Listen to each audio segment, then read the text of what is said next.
ज्यांनी कोणी हा उल्लेख केला त्यांना माझा एक प्रश्न आहे की जिल्ह्याचं तर लांबच राहू द्या, पण एक तालुक्यात आपल्या 3-4 हत्याकांड झाले, आमच्या कुटुंबापासून पण सुरुवात आहे, तर तो तालुक्यातला वाल्मिक कराड कोण आहे आधी त्यांनी सांगावं। आणि माढ्यातील अवैध मुरुम उत्खनन प्रकरणाबाबत खासदार धैर्यशील मोहिते पाटील यांच्या विरोधात जी टीका करण्यात आली त्याविरोधात राष्ट्रवादीच्या पदाधिकाऱ्यांनी आज माढ्यात पत्रकार परिषद घेत भूमिका स्पष्ट केली आहे।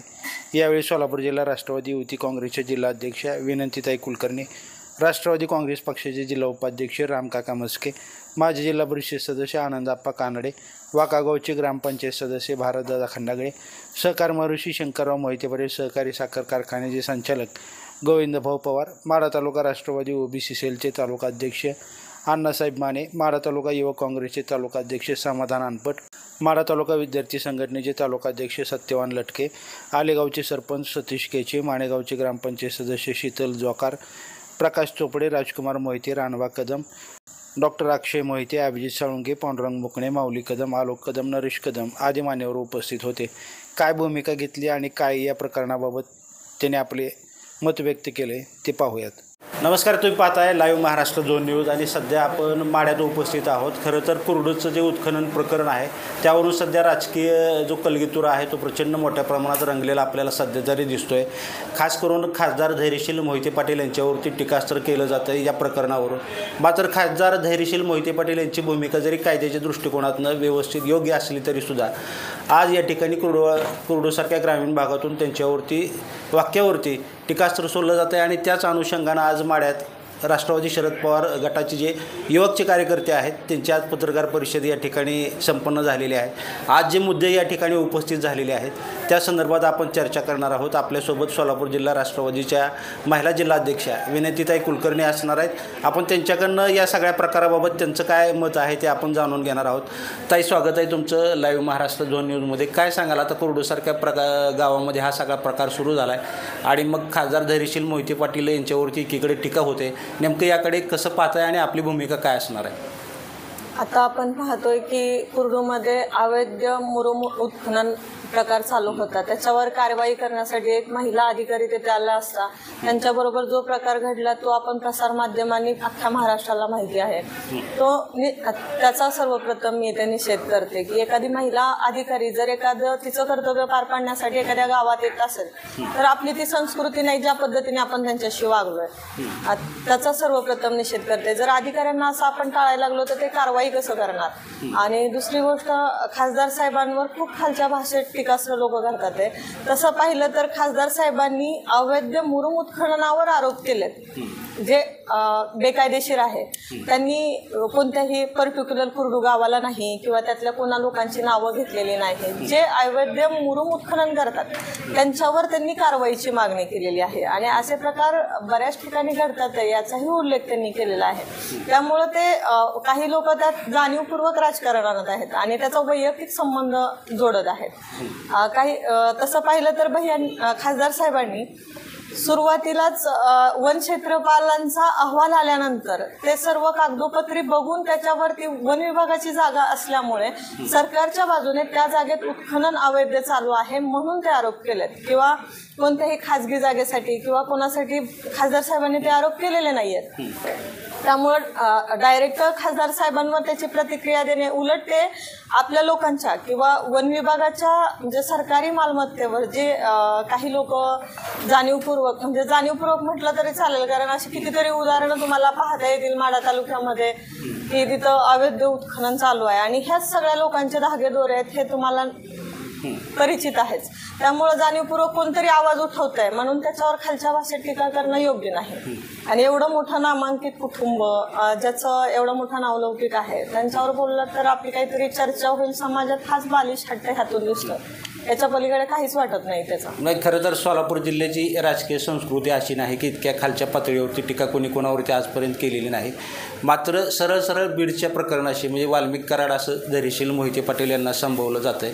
खरं तर यामागं मग कुठली राजकीय खेळी कोणी खेळतंय का असं वाटतंय का तुम्हाला? ज्यांनी कोणी हा उल्लेख केला त्यांना माझा एक प्रश्न आहे की जिल्ह्याचं तर लांबच राहू द्या, पण एक तालुक्यात आपल्या 3-4 हत्याकांड झाले, आमच्या कुटुंबापासून पण सुरुवात आहे. तर तो तालुक्यातला वाल्मिक कराड कोण आहे आधी त्यांनी सांगावं, आणि वाल्मिक कराडची देवासारख्या माणसाला खासदार साहेबांना उपमा देणं, त्यांनीच विचार करावा की हे योग्य आहे का.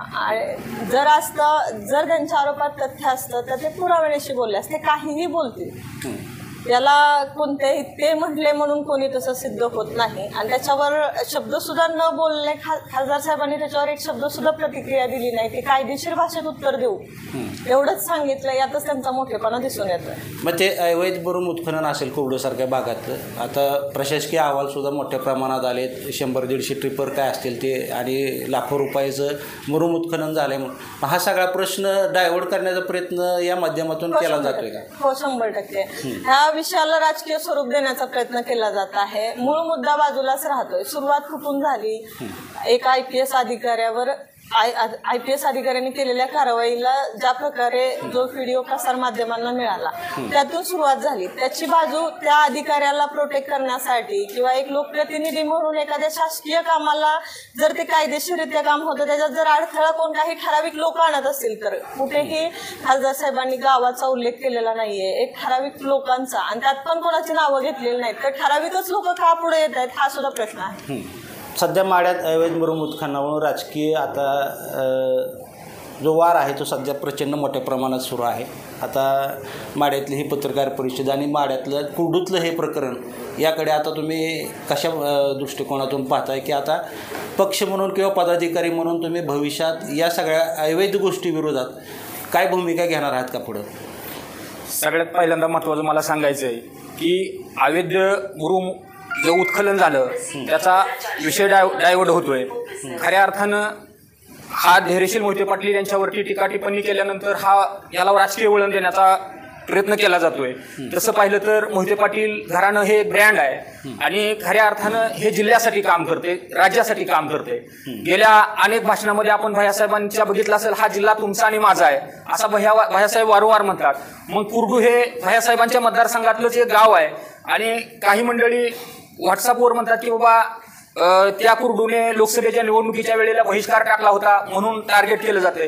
ती जर भयांच्या मनामध्ये असतं तर आज भैयासाहेबांनी 7-8 लाख रुपयाचा निधी सगळ्यात पहिल्यांदा कुर्डूला दिलाय आणि कुर्डूमध्येच भैयासाहेबांनी सांगितलं की बाबा या पुढच्याही काळात माझ्याकडे या काम माझ्याकडून म्हणजे कुठलेही अडवलं जाणार नाही. आणि विशेष म्हणजे मोहिते पाटील परिवार हे 3 ते 4 दिवस निवडणुकीच्या वेळेला राजकारण करतं. आज 70-80 वर्ष या जिल्ह्यामध्ये त्यांच्या 3 पिढ्या राजकारणामध्ये काम करतायत आणि विरोधकाकडून सांगितलं जाते की अकलूजमध्ये दहशत आहे, कुठं दहशत आहे. तशी जर दहशत असती आणि विरोधकांना जर टार्गेट करण्याचा प्रयत्न मोहिते पाटलाकडून होत असता तर खऱ्या अर्थानं ज्या उत्तमराव जानकर साहेबांनी मोहिते पाटलाला 25-30 वर्ष सातत्यानं विरोध केला, त्यांच्या विरोधामध्ये अनेक निवडणुका लढवल्या, त्या मोहिते पाटलांनी सुद्धा आपल्या स्वतःच्या मायेच्या खुशीत घेऊन विरोधकाला सुद्धा आमदार करण्याचं सामर्थ्य मोहिते पाटलापाशी आहे. यामुळे मला सांगायचंय की धैर्यशील मोहिते पाटलांच्या सोबत एक कार्यकर्ता म्हणून जेव्हा धैर्यशील मोहिते पाटील अकलूजचे उपसरपंच होते तेव्हापासूनचा हा माढा तालुक्यातला एक कार्यकर्ता आहे. धैर्यशील मोहिते पाटील हे स्वच्छ, प्रेमळ आणि एक चांगलं नेतृत्व आहे. आज मला तुम्ही सांगा, या माढा लोकसभा मतदारसंघामध्ये अनेक माणसं उमेदवारीसाठी इच्छुक होते. आज अशा आमच्यासारख्या कार्यकर्त्यांनी 20-20, 25-25 वर्ष त्यांच्या सोबत राहून त्यांना खासदार करण्याचा अट्टहास केला आणि हा माणूस आज 1.25 वर्ष झालं सातत्यानं ज्यांनी मला मतदान केलं नाही त्याच्यापेक्षाही ज्यांनी मतदान केलंय त्याच्यापेक्षाही ज्यांनी केलं नाही याच्यासाठी सुद्धा मला 20-25 लाख लोकांसाठी काम करायचं, अशा भावनेतून गेल्या 1.25 वर्षाच्या काळामध्ये आपण या मतदारसंघाचे दिल्ली दरबारी प्रश्न मांडतोय आणि खऱ्या अर्थानं धैर्यशील मोहिते पाटलांची लोकप्रियता वाढायला लागली. याच्यामध्ये राजकारण आणलं जातंय. माझी विरोधकांना एवढीच विनंती आहे की बाबा धैर्यशील मोहिते पाटील आणि मोहिते पाटील परिवार हे एक कायद्याच्या चौकटीतून सुसंस्कृत घराणं आहे. धैर्यशील मोहिते पाटलावरती टीका टिप्पणी करू नये एवढीच माफक मागणी. बेकायदेशीर मुरुम उत्खननाच्या बाबतीत पुढची भूमिका काय आहे नेमकी? आता ते प्रशासनाचा विषय. आम्ही एक छोटा भयांचा कार्यकर्ता आहे, त्याच्यामध्ये मला जास्त खोलात जायचं नाही. फक्त धैर्यशील मोहिते पाटील यांच्यासोबत आम्ही काम करतोय आणि त्यांचा स्वभाव आम्हाला माहित आहे. खऱ्या अर्थानं धैर्यशील मोहिते पाटील हे असं व्यक्तिमत्व आहे की ज्या नेतृत्वामध्ये विजयदादांचा संयम आहे, त्यांचे दुसरे चुलते जयसिंह मोहिते पाटील असेल, त्यांचा म्हणजे नियोजन कसं करायचं, उदयसिंह मोहिते पाटलांची उद्योग, म्हणजे सगळ्या चुलत्यांचं गुण असलेलं मोहिते पाटील परिवारातलं धैर्यशील मोहिते पाटील हे नेतृत्व आहे. म्हणूनच जवळपास आपण बघितलं तर 58,000 मतं दुसऱ्या तुतारीला गेलेत. म्हणजे धैर्यशील मोहिते पाटील जवळपास 2 लाखच्या मताधिक्याने निवडून आलेत. एवढा अफाट प्रेम करणारा माणूस म्हणजे असा दोषी असू शकतो का, हा सुद्धा माझा तुम्हाला प्रश्न आहे. निवडणुकीचा विषय काढला तुम्ही की निवडणूक मोहिते पाटील 2-4 दिवसापुरती त्यानंतर ते काम असतं. मग या सगळ्या प्रकरणामागे गेलेल्या विधानसभेच्या निवडणुकीचं काय पार्श्वभूमी असू शकते का, आणि येणाऱ्या आगामी जिल्हा परिषद पंचायत ह्याच्या ज्या निवडणुका आहेत तशा दृष्टिकोनातनं काही राजकीय खेळल्या जातात का माड्यात? तशा राजकीय खेळ्या जरी जात असतील तर माझी आपल्या माध्यमातून आपल्याला विनंती आहे की राजकारणामध्ये आपण राजकारणाचा विषय निघाला म्हणून बोलायचं. आपण 2009 पासून आतापर्यंत बघतोय. आता संबंध गावगड्यामध्ये काम करणाऱ्या सर्वसामान्य मतदाराला कळलंय की बाबा खऱ्या अर्थानं हे सगळं थांबवायचं असेल तर 2000चा जिल्हा आपल्याला विजयदादांच्या नेतृत्वातला जिल्हा आपल्याला पुन्हा उभा करायचा आहे. कारण ज्या वेळेला 2004ला विजयदादांच्या हातामध्ये एकमुखी जिल्हा होता. आता हे जे सगळे प्रकरण करतात, कारण हा जिल्हा दुसरी तरी कुणीतरी येऊन चालवून पाहतायत. त्यामुळे खऱ्या अर्थानं आमच्यासारख्या सर्वसामान्य कार्यकर्त्याला पुढारी होण्यापेक्षा, नेता होण्यापेक्षा, पदाधिकारी होण्यापेक्षा सर्वसामान्य मतदाराला मोहिते पाटलाच्या पाठीशी खंबीरपणे उभा राहून पुढच्या काळामध्ये 2004चा सोलापूर जिल्हा विजयदादांच्या नेतृत्वातला जिल्हा पुन्हा आपल्याला उभा करावा लागेल. त्यानंतर खऱ्या अर्थानं जिल्हा सुखाने आणि आनंदाने नांदेल.